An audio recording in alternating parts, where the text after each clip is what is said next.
अगं ऐकलं का? हा 31 आहे आणि बाहेर मित्रासोबत जातोय. खबरदार, मित्रांसोबत जर बाहेर गेला तर मी इथून निघून जाईल. मला थांबून तर दाखव, मग मी तुझ्याकडे बघतो.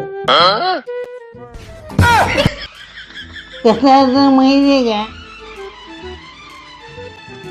मी मित्रांसोबत जाणार होतो, पण तू काय बोलली, मी निघून जाईन. बोले का नाही? हो, मी इथून निघून जाईन बोलले होते. कुठे?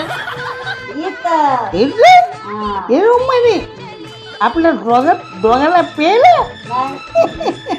मला वाटलं घरी निघून जायचं तू. इथं बोलले. Happy new year, happy new year, happy.